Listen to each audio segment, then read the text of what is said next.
Have you ever wondered what's the key to a full and satisfying life? Get ready, because in this special video, we'll reveal the 12 life lessons you need to know to transform your life forever. The last one will surprise you. Before we begin, if you find value in these videos, please subscribe and click the bell to stay updated. Let's get started. Lesson 1. The power of silence. Have you ever felt that irresistible urge to tell everyone about your plans? Relax, you're not the only one. But today we're going to find out why keeping quiet can be your best ally on the road to success. Imagine this. You have a brilliant idea, a project you're passionate about. What's the first thing you want to do? Exactly, shout it from the rooftops. But what if I told you that sharing your goals prematurely could sabotage your efforts?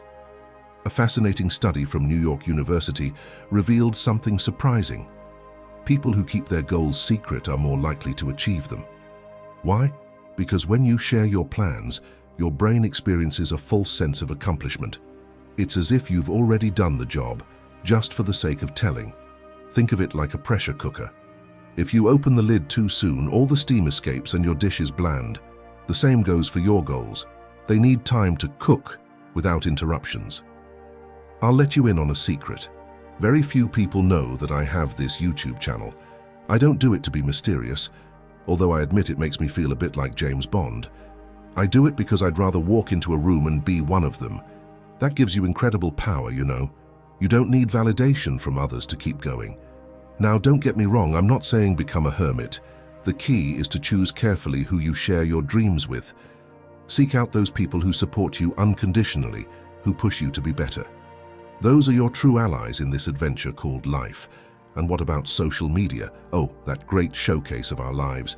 Nowadays, it seems that if you don't share it, it didn't happen. But let me ask you a question.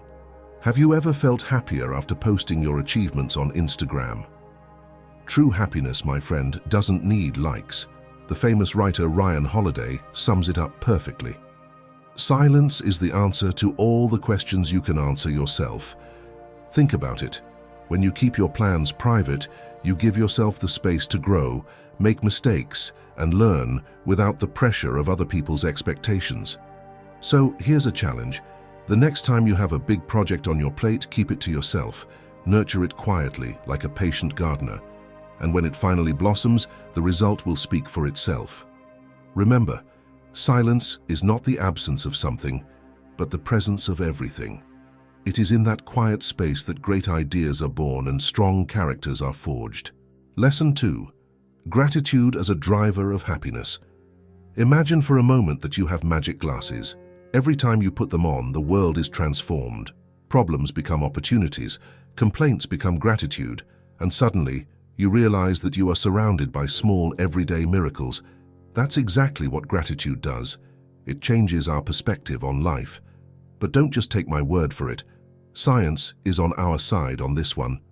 A University of California study found that people who practice gratitude regularly experience 25% more happiness, sleep better, and even have a stronger immune system. Who knew giving thanks could be better than taking vitamins? Now, I know what you're thinking.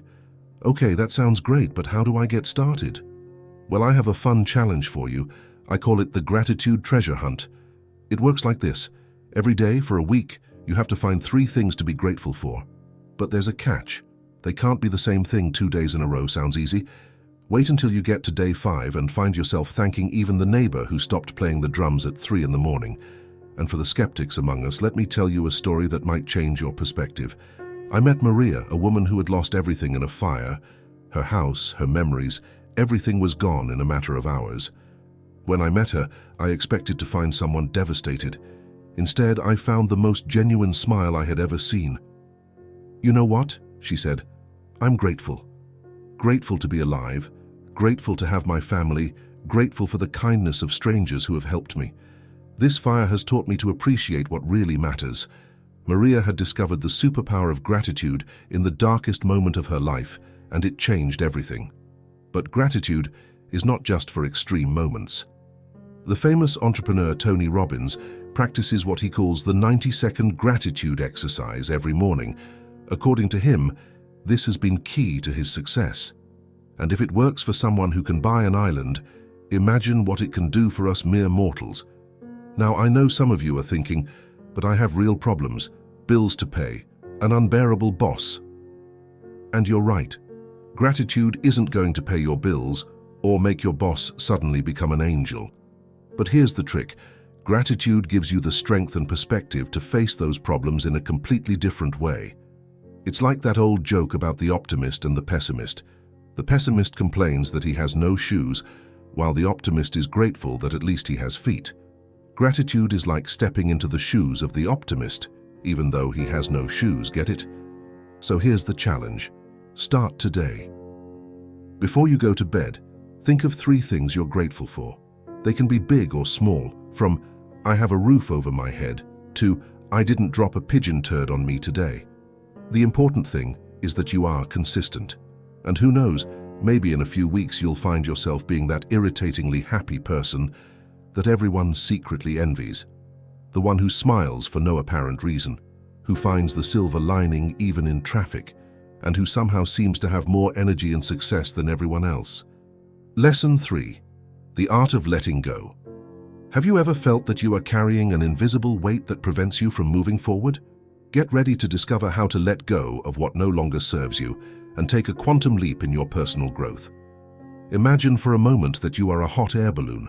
You are ready to soar and explore new horizons, but there is something that keeps you anchored to the ground. Those strings that bind you are your attachments, your fears, your limiting beliefs. To fly high, you need to cut those ties. That, my friend, is the art of letting go. But why is it so hard for us to let go? According to psychologist Dr. Robert Leahy, our brains are programmed to hold on to the familiar, even if it hurts us. It's as if we have a little inner golem screaming, "My precious," at every little thing we think we need. Yet science tells us that letting go is essential for our well-being. A study published in the Journal of Personality and Social Psychology found that people who practice detachment have lower levels of anxiety and depression. Who knew that being a little more Elsa from Frozen and letting go could be so beneficial? Now, how can we master this art? Here are 3 practical techniques you can start applying today. 1. The emotional inventory technique. Make a list of the things, people, or situations you cling to. Next to each one, write down how it makes you feel. If the emotion is mostly negative, it's a clear sign that it's time to let go. 2. The ritual of goodbye. Choose an object that represents what you want to let go of. It can be a photo, a letter, or even a stone. Organize a small farewell ceremony.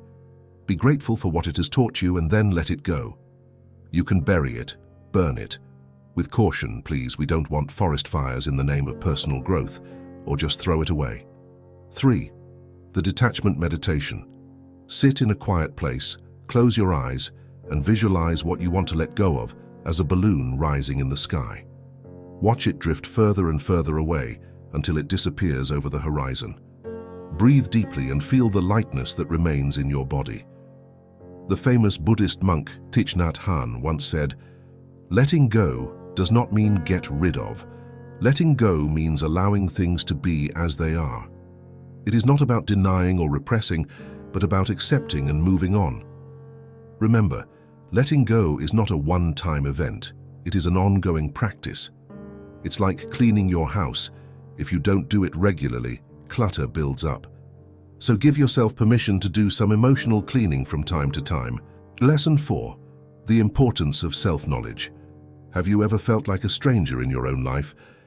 Imagine that your mind is like a vast, uncharted ocean. Every day we sail on the surface, but how often do we dive into its depths? Self-knowledge is like a submarine that allows us to explore those hidden corners of our psyche.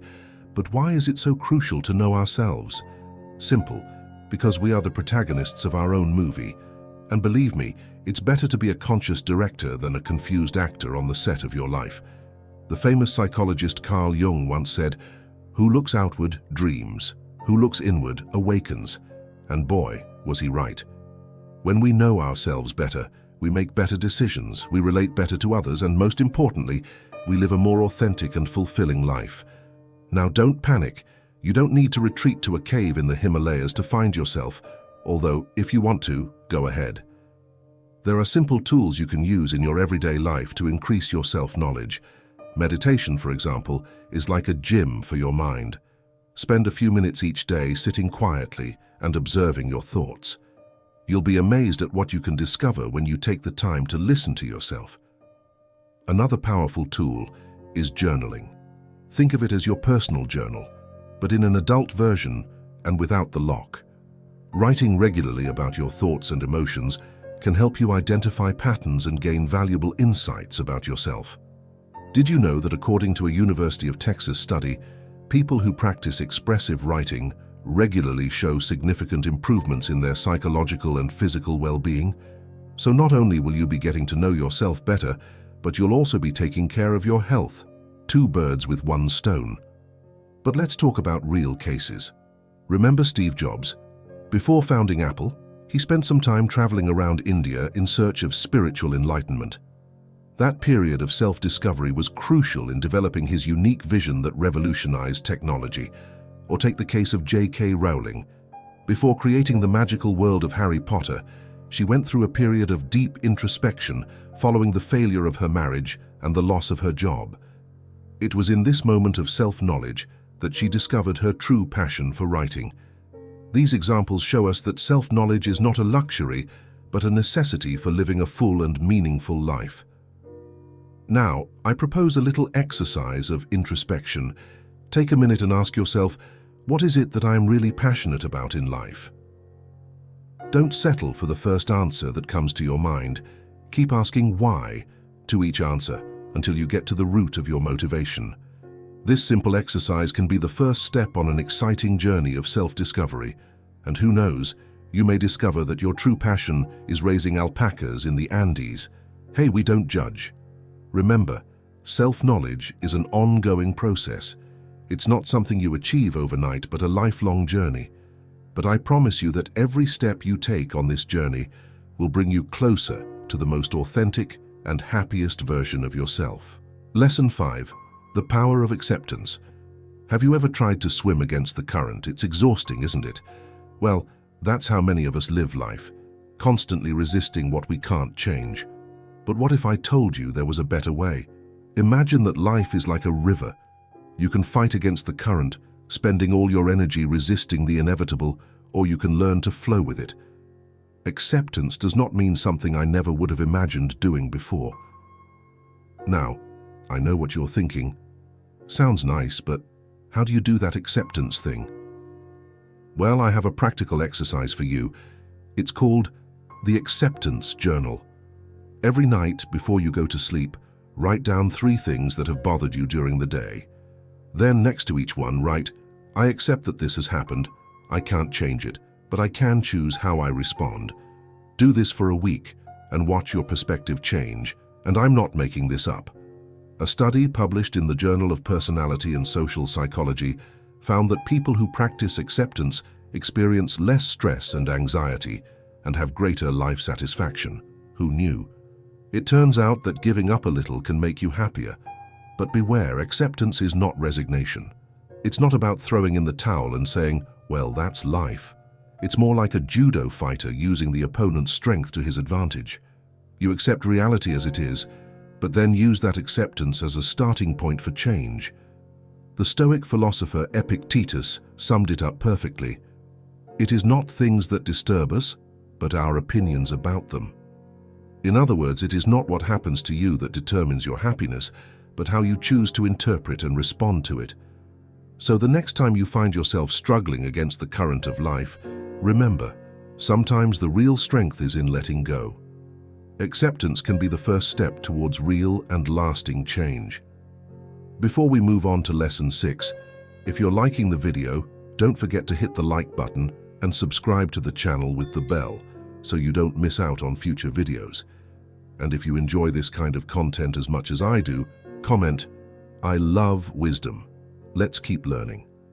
Lesson 6. Resilience as a superpower. Have you ever felt like you've been beaten up by life like a professional boxer? Well, get ready, because today we're going to learn how to be the Rocky Balboa of your own movie. Imagine for a moment that you are a tree. Yes, a tree. Strange, isn't it? But stay with me. When a storm comes, which do you think is better, being a stiff oak or a flexible bamboo? The oak, with all its strength, can break in strong winds. Bamboo, on the other hand, bends but does not break. That, my friends, is the essence of resilience. Resilience is like the immune system of your mind. It protects you against viruses of negativity and helps you recover faster from emotional colds. And best of all, you can train it. But don't just take my word for it, science is on our side. A University of Pennsylvania study found that resilient people not only recover faster from adversity, but also experience significant personal growth after facing challenges. It's as if every obstacle is a crash course in personal development, and for free. Now, do you want to know something fascinating? Neuroscientists have discovered that resilience can literally change the structure of your brain. It's as if you are the architect of your own mind, building new neural connections every time you overcome an obstacle. You are the Bob, the builder of your brain. But how can we cultivate this superpower? Here are some proven techniques. 1. The so what technique. When something bad happens, ask yourself, so what? This helps you put things in perspective. You got turned down for a job interview. So what? Now you have more experience for the next one. 2. The gratitude journal. Every night, write down 3 things you are grateful for. Even on the worst days, there's always something good. Even if it's that your cat didn't throw up on the carpet today, that's a breakthrough. 3. Positive visualization. Imagine you are watching a movie of your life, but you are the director. How do you want the difficult scene you are experiencing to end? Visualize it and work towards that ending. 4. The alternative story method. When something bad happens, come up with 3 possible positive explanations. Your friend didn't answer your text. Maybe he's throwing a surprise party for you. Or maybe he just fell asleep on his phone, but hey, dreaming is free. Resilience isn't about being unbreakable or not feeling pain. It's about feeling everything and moving on anyway. It's like riding a bike. You'll fall, you'll scrape your knees, you might cry a little.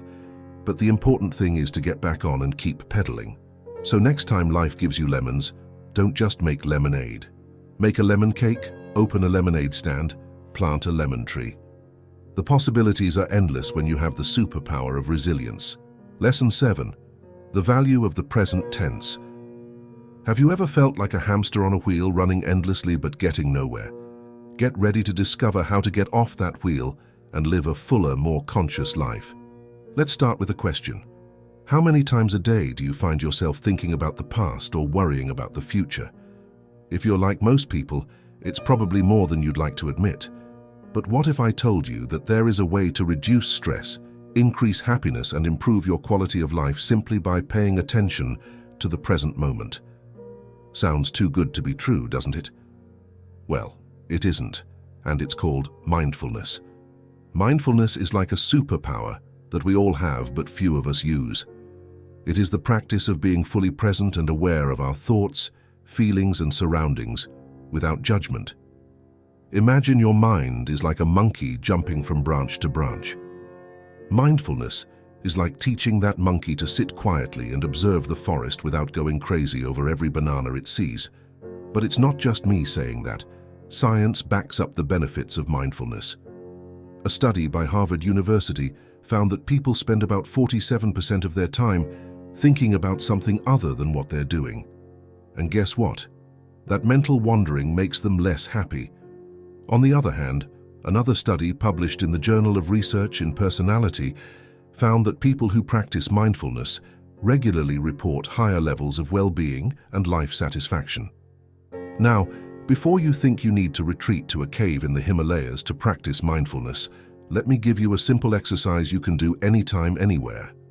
It is called 5-4-3-2-1, and it's as easy as counting backwards. Here's how it works. 1. Name 5 things you can see around you. 2. Identify 4 things you can touch. 3. Recognize 3 sounds you can hear. 4. Name 2 smells you can smell. 5. Finally, identify a taste in your mouth. This exercise anchors you in the present moment using your 5 senses. It's like a little adventure trip for your mind, but without having to leave where you are. You can do it while waiting for the bus during a boring meeting, but don't get caught, or even while standing in line at the supermarket. Now, I know what you're thinking. This sounds great, but I have 1,000 things to do. I don't have time to be present. But here's the twist. The present is the only time we really have. The past is gone, and the future has not yet arrived. As the famous psychologist and writer Eckhart Tolle said, the power to create a better future is contained in the present moment. You are powerful when you are present. Think of it this way. Each moment is like a drop of water in the ocean of your life. You can let those drops slip through your fingers as you worry about the storm that might come, or you can learn to swim in the now, enjoying each wave as it comes. And here's a fun fact for you. Did you know that Buddhist monk Matthieu Ricard, known as the happiest man in the world, according to neuroscience studies, attributes much of his happiness to the practice of mindfulness? If he can do it in the midst of hectic modern life, why couldn't you? Lesson 8. The magic of authentic relationships. Imagine for a moment that your life is like a big party. Now, what makes a party truly unforgettable? Exactly. The people who are there with you. The same is true of your life. The genuine connections you forge are like the confetti that colors your existence. But mind you, we're not talking about having 1,000 friends on Facebook or 10,000 followers on Instagram. No. We're talking about those deep relationships, the ones where you can be yourself without filters, the ones that make you feel like you belong to something bigger than yourself. And my dear friends, science backs it up. A Harvard University study, which lasted no less than 75 years, found that the most important determinant of a happy, healthy life is, tada, close relationships. Not money, not fame, not professional success. Relationships. But how do we cultivate these magical relationships? Well, you don't have to be Houdini to do it. Here are a few tricks. 1. Listen like you're deaf. Yes, you read that right. Next time you talk to someone, imagine you are deaf and you have to read their lips to understand. You'll be surprised how much more attentive you'll be. 2. Be vulnerable like a spikeless hedgehog.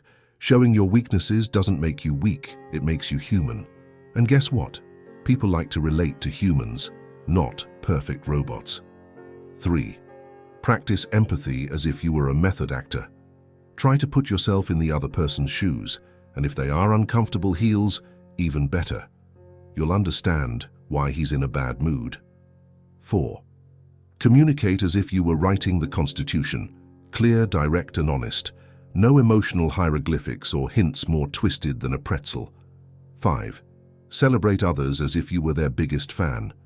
Your friend got a promotion? Throw a party. Your partner learned to make a bed, fireworks, but be careful. Cultivating authentic relationships is not a one-day job. It's like tending a garden. It takes time, patience, and yes, sometimes you'll prick yourself with a thorn. But when you see those relationships blossom, you'll realize it was worth every drop of sweat. And here's the best part. Authentic relationships are like a boomerang of good vibes. The more you give, the more you get. It's like a circular economy of happiness. You invest in others, and the emotional dividends rain down on you. The famous psychologist Maslow was not wrong when he put the sense of belonging right after the basic needs in his pyramid. Because, my friends, we can survive alone, but we can only thrive together. So, the next time you're tempted to spend another night endlessly scrolling through your phone, consider calling a friend, visiting your grandmother, or just chatting with your neighbor. Because every interaction is an opportunity to create a deeper connection. Lesson 9. Growth through failure. Have you ever thought that failure is the end of the road? Well, get ready to turn that idea on its head, because today we're going to explore how setbacks can be the springboard to your success. Imagine for a moment that you are in a room full of successful people, entrepreneurs, artists, scientists. Now, what do you think they all have in common?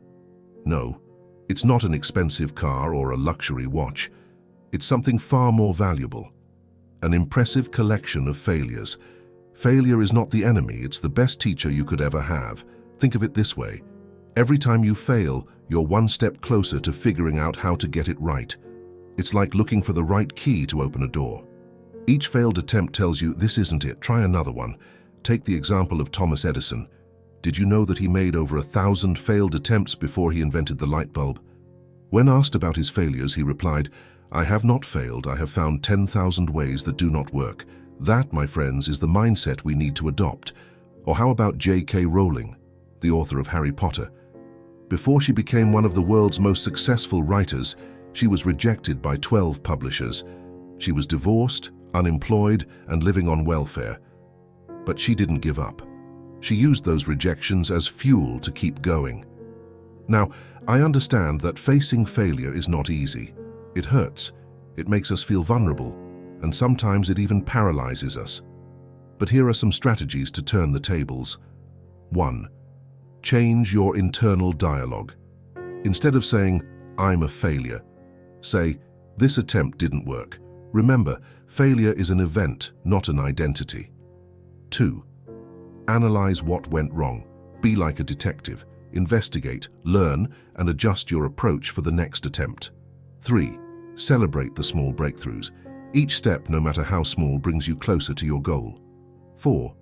Surround yourself with supportive people. Seek out those who encourage you to keep trying, not those who tell you to give up. 5. Practice resilience. Like a muscle, the more you exercise it, the stronger it becomes. A study conducted by Stanford University revealed something fascinating. People who see failure as a learning opportunity are more successful in the long run than those who see it as a sign of inability. Isn't it amazing how our perspective can be a complete game changer? Now, here's a challenge. The next time you are faced with failure, instead of sinking into frustration, ask yourself, "What can I learn from this?" Treat your failure as a stern but wise teacher. Listen to it, learn from it, and then get over it. Remember, all great successes are built on a mountain of failures. It's like making an omelette. You have to break a few eggs first, so don't fear failure, fear inaction. Because at the end of the day, the only real failure is not trying. Lesson 10. The importance of purpose. Have you ever wondered what's your reason for being in this world? Don't worry, you're not alone. The search for purpose is as old as mankind itself. But why is it so important to have a clear purpose in life? Imagine your life as a ship in the middle of the ocean. Without a clear destination, you would be adrift, drifting with the currents and the winds. But when you have a purpose, it's like having a lighthouse guiding you in the dark. It gives you direction, motivating you to keep going even when the waters get rough. Psychologist Viktor Frankl, a Holocaust survivor, found that those who had a clear purpose in concentration camps were more likely to survive. In his book, Man's Search for Meaning, Frankl wrote, "Who has a reason to live can endure almost any how." Powerful, don't you think? But don't panic. Finding your purpose doesn't have to be an epic task worthy of a mythological hero. Sometimes it's right under your nose. Here's a simple exercise. Take a piece of paper and a pencil. Yes, those old-fashioned things we used to use before smartphones. And answer these questions. 1. What activities make you lose track of time? 2. What problems in the world outrage you the most? 3. If you had unlimited resources, what would you spend your life doing? The answers to these questions can give you valuable clues about your purpose. Remember, it doesn't have to be something grandiose like saving the world. It can be as simple as to make one person smile every day. Speaking of inspiring purposes, do you know the story of Malala Yousafzai? This young Pakistani girl found her purpose in fighting for girls' education in her country, even if it meant putting her life in danger. Her determination not only led her to survive an attack, but made her the youngest person ever to win a Nobel Prize. And to think it all started with the simple desire to go to school. Another fascinating example is John Wood, a Microsoft executive who left his lucrative career to found Room to Read, an organization that has helped millions of children gain access to education. Its purpose? To combat global illiteracy. As he said, purpose is not about money or status, it's about creating a meaningful legacy. But beware, finding your purpose does not mean that your life will magically turn out to be a bed of roses. There will be obstacles, doubts, and difficult moments. This is where purpose really shines through. It is like an anchor that holds you steady when the storms of life threaten to sweep you away. A study published in the Journal of Research in Personality found that people with a strong sense of purpose had better mental and physical health and were more resilient in the face of adversity. So you see, your purpose not only gives your life meaning, it also makes you stronger. And no, you don't need to quit your job and go meditate on a mountain to find your purpose. Sometimes it's in the little things. It could be being the best parent you can be, creating art that moves others, or simply being a source of support for your friends. The important thing is that it resonates with you and drives you to be better every day. Lesson 11.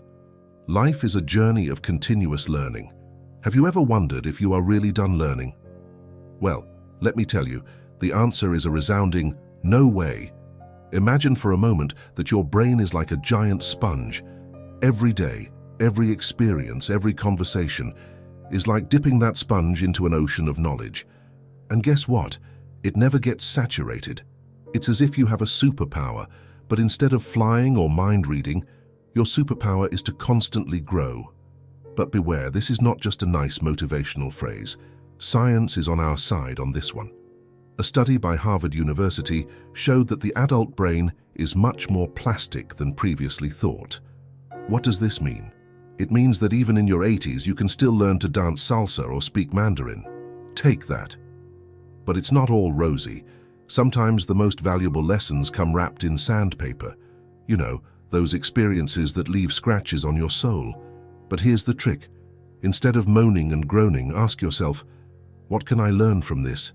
It's as if life is a giant school, and every challenge is a pop quiz, and you, my dear friend, are the star student. The famous psychologist Carl Rogers once said, "The only educated man is the man who has learned how to learn." And he was right. It is not about accumulating facts as if you were a walking encyclopedia, but about developing a growth mindset. It's like your mind is a muscle. The more you exercise it, the stronger it gets. But remember when you were a kid and you learned by playing? It turns out that's the key. A University of California study showed that learning combined with play activates more areas of the brain and improves information retention. So next time someone tells you that you're wasting your time playing Scrabble, tell them you're in for an intensive brain training session.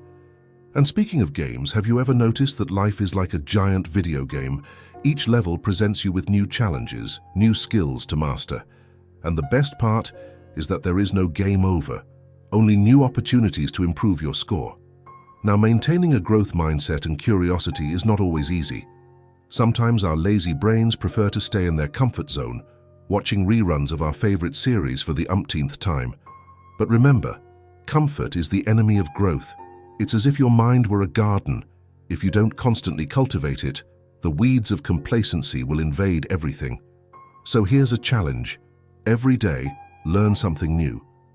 It can be something small, like the name of a flower you see on your way to work, or something big, like starting to learn a new language. The important thing is to keep that spark of curiosity burning. And don't forget to share what you learn. As the philosopher Seneca said, by teaching, we learn. So not only are you growing yourself, but you are helping others to grow too. It's like creating a ripple effect of knowledge. Imagine the impact you can have. Lesson 12. The power of consistent action. Have you ever tried to build a sandcastle with a spoon? Sounds absurd, doesn't it? Well, that's how many of us try to achieve our dreams, with big ambitions, but tiny, inconsistent actions. Imagine you want to learn to play the guitar. Do you think that by practicing for 10 hours a month you'll become the next Paco de Lucia? Ha! You'll end up with raw fingers and unable to move your arms for a week. The key is in the small daily steps, those that seem insignificant, but like drops of water, can erode even the hardest rock over time. The famous writer Stephen King has a quote that I love. "Talent is cheaper than table salt." What separates the talented person from the successful one is a lot of hard work. And boy, does he know it. King set out to write 2,000 words a day, every day, without exception. The result? More than 60 published novels and millions of readers around the world. But you don't have to be a literary genius to harness the power of consistency. A Duke University study found that more than 40% of our daily actions are not decisions, but habits. Imagine the power you have if you learn to create positive habits. Here are some techniques for creating those habits that will lead to success. 1. The don't fail twice technique. If one day you don't do your habit, that's okay. But don't let it happen 2 days in a row. It's like playing Simon Says with your brain. 2. The 2-minute trick. Start with ridiculously easy versions of your habits. Want to read more? Start by reading just 2 minutes a day. Sounds little? Exactly, that's the idea. It's so easy you have no excuse not to do it. 3. The chaining strategy. Link your new habit to one you already have. For example, after I brush my teeth, I'll do 10 push-ups. Your brain will love this predictability. Now let's talk about motivation. That word that everyone uses but few really understand. Motivation is not something that falls from the sky like divine manna. It's more like a muscle that you must exercise daily. And just like in the gym, the days you earn the least are the most important. The great Muhammad Ali once said, "I don't count my abs. I only start counting when I start to feel pain." That's the secret. Keep going even when you don't feel like it. Because believe me, the desire will come later. Consistency has led to success in countless areas of life. Think of the great Olympic athletes. They don't win gold medals by training once a month. They do it by getting up every morning, rain or shine, and doing their best. Or look at successful entrepreneurs. Jeff Bezos didn't build Amazon overnight. He started selling books from his garage, and with consistent actions day after day, year after year, he built the empire we know today. Even in art, consistency is key. Pablo Picasso produced nearly 147,000 works during his lifetime. Not all of them were masterpieces, but his unwavering commitment to his art made him one of the most influential painters of all time. Can you imagine if Picasso had thrown in the towel after his first ugly painting? The art world would be very different today. But no, he understood that every brushstroke was a lesson, every canvas an opportunity to improve. So, dear friend who is listening to me, I want you to engrave this in your mind. Never, ever stop learning. Be curious like a child, brave like an explorer, and persistent like Picasso painting. Life is going to throw you curves, that's for sure. There will be days when you'll feel like you're in the middle of a storm without an umbrella. But remember, after the storm always comes the calm. And who knows, maybe even a rainbow. Everything bad happens, it's true. But the good thing is that everything, absolutely everything, leaves a lesson. Your job is to be attentive and pick up those golden nuggets that life gives you every day. If you've made it this far, write "strong mind" in the comments so I know who are the victors who made it to the end of the video. Don't forget to like, subscribe, and turn on notifications for more content like this in the future, and share this video with those who might find it useful. Before I say goodbye, if you would like to financially support the channel, you can become an exclusive member of the channel via the link I've left below in the commentary embedded. Without further ado, thank you for making it this far, and a big hug.